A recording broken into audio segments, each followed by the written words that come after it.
Good morning. Welcome to another week of writing LitRPG and publishing books. It's Monday. The time is getting close to 10 a.m. This week is going to be a little different because on Wednesday I'm going on holidays, so there will only be a couple of working days, but I'll make sure to get some footage from my holidays and maybe even leave some thoughts about where my business is going, etc. I'm on my way to a cafe close to the train station that I really like. From what I've seen, I don't have many admin tasks. It's mostly touching base with people who we are in negotiations with about their German translation rights. I also saw that the person who has an agency with representing multiple Romance authors has sent me some corrections that I want to make on the contract.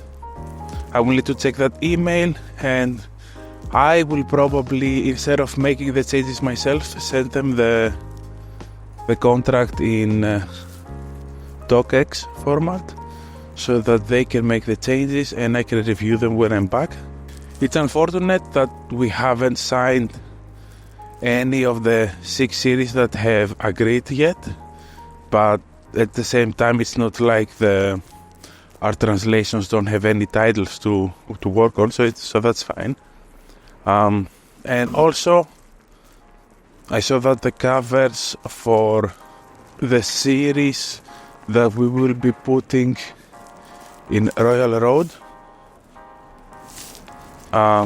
later this year are ready. So yeah, let me put this here. So those covers are ready, and I will be sending them to the person who will be managing my Royal Road workflow. Other than that, I'll just get on working with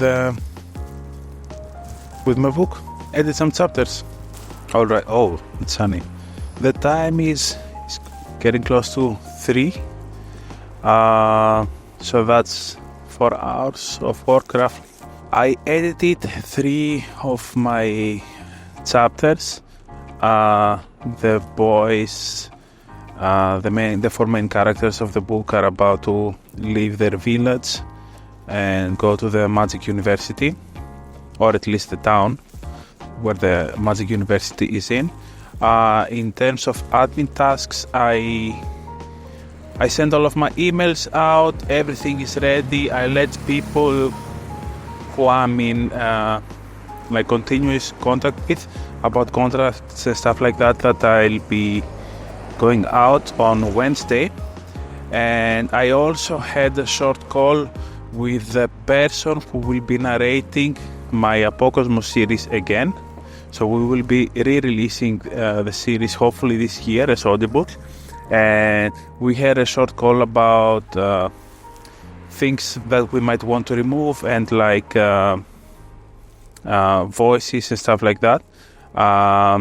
It's good. I'm excited to see what he comes up with, and I think that's pretty much it for today.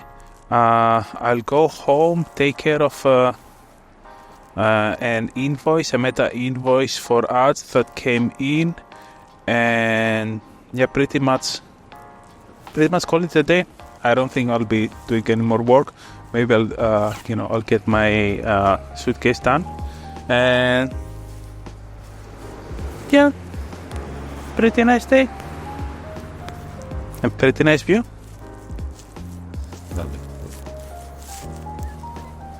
It's Tuesday. The time is 10:30. I'm on my way to the cafe right now. Today will be the last day that I work before going on holidays. We're flying to the Dominican Republic tomorrow, and we'll be there for a week and a half. So probably the remaining of this video, so starting tomorrow, and next week's video will be mostly thoughts on writing and the business of publishing, because I won't be working. I will have footage though, I hope. Right now I'm heading to the cafe to check, mostly work on editing my own book. There is no way I will reach the 70. I will edit the remaining chapters. I think I've written like 73 and I'm on chapter 18 right now. I will probably continue writing once I'm back. Well, once I'm back and once I'm caught up with all the admin tasks I have piled up. I feel that I'm ready to write again, but first I thought that I'd give my mind a little bit more time to relax, and I saw that we have an email from an author that I had contacted about their publishing rights, and German publishing rights. You know what, let's keep walking. They replied now. They said that they are in talks with another German publisher. I really need to check their titles, because I think it has been a while and their email landed in my spam folder for some reason.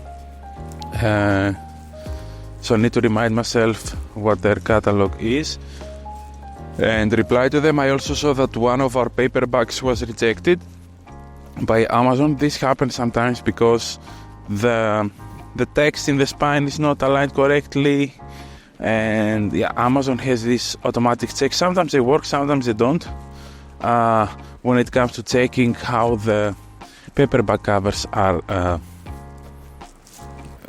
formatted. So I need to fix this, and I think after that I can just go to work, get to editing my book.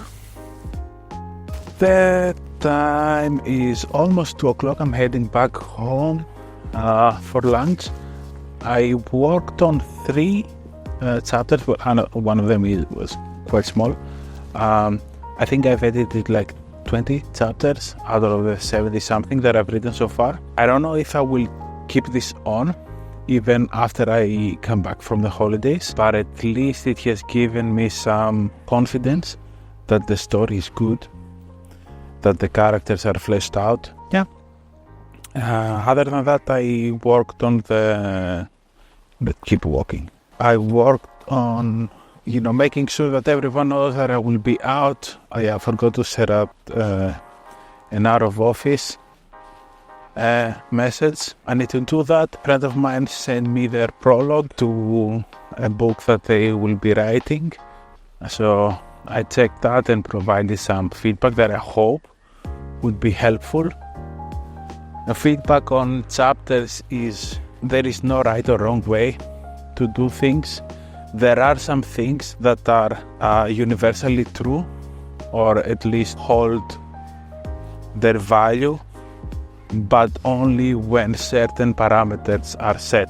For example, if you are writing for a specific audience, this thing will work, this thing will not work, or at least would not work as well. But if those parameters are not set, if the author doesn't have something specific in mind apart from what they think, what they want to write, then feedback is just an opinion. I mean, in general, in all creative endeavors, feedback is just an opinion.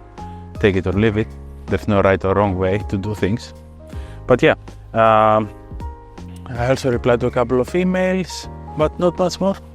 I'll go home, have lunch, make my suitcase, and I think I'll spend the rest of the day gaming. And that's it for Tuesday.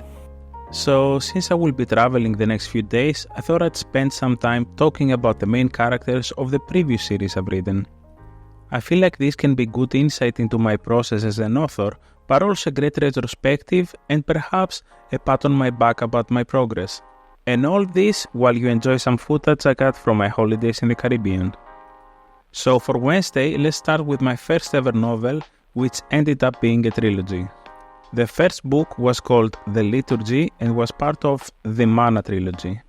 It was a traditional fantasy series, but since I was already itching to write LitRPG, it had a lot of progression fantasy elements and magic items, so a few years later, I reworked it and published it as a LitRPG called The Boy Who Killed God. Anyway, this book had 3 main characters and we experienced the story through 2 alternating points of view. There was a woman called Miriam and a man called Adel, if I remember correctly.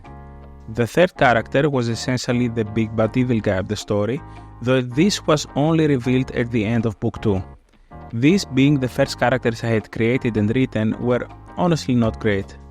The story was happening to them rather than them acting on the story, and the problems they were confronted with were usually solved by things that were not properly hinted beforehand, and thus seemed very Deus Ex Machina-like.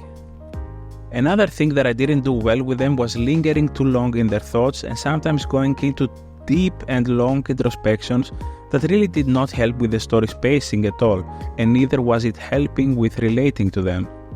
Miriam was very much a motherly figure, as is with most men trying to write women for the first time, and Adel didn't have too much of a character. I did enjoy writing some of the side characters though, and it was the first time a scene I wrote made me cry. Anyway, this was the first story I published and a big lesson in writing characters and the whole professional author thing. But that's enough for today. Tomorrow we can talk about one of my more famous characters. Before talking about my next set of characters, today is Thursday, so it's release day. Again, we're releasing 2 books. One of them is LitRPG. It's book 2 of Seth Ring's Dreamer's Throne series. The first book was perhaps the most highly rated book 1 we've released so far, holding a 4.8 rating with more than 170 reviews. Our next release for today is a romance novel. Book 3 in the Risparden Shifters of Grey Ridge series just came out. This is another massively successful series, the book 1 of which hovered in the top 100 books in Germany for more than a month. Okay, with that out of the way, let's move to the second series I ever wrote, the LitRPG Apokosmos Pentalogy.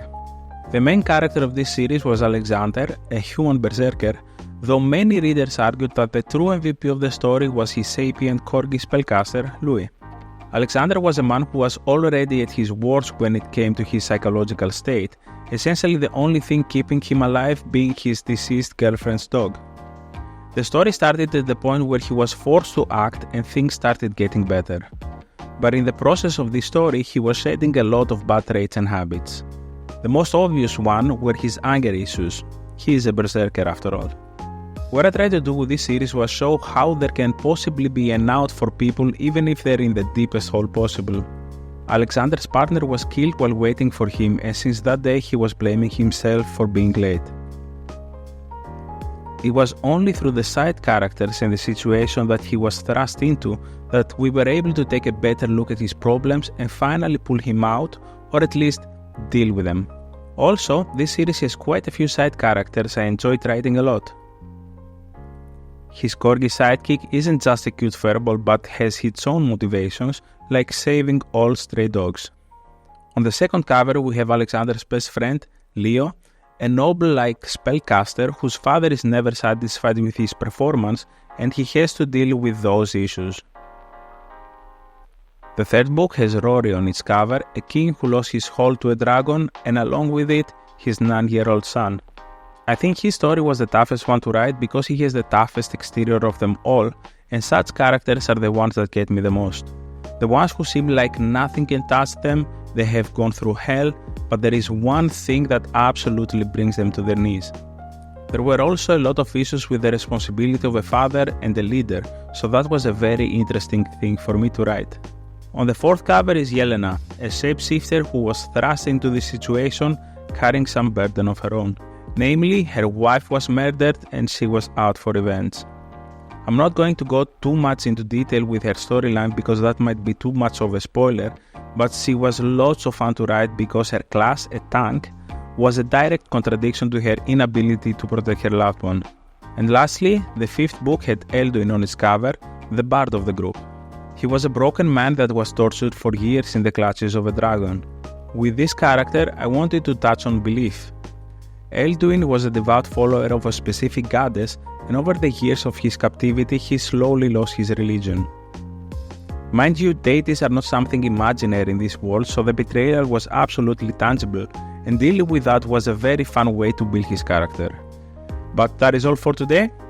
Tomorrow we'll carry on with a take on a character that is pretty much a known quantity to everyone.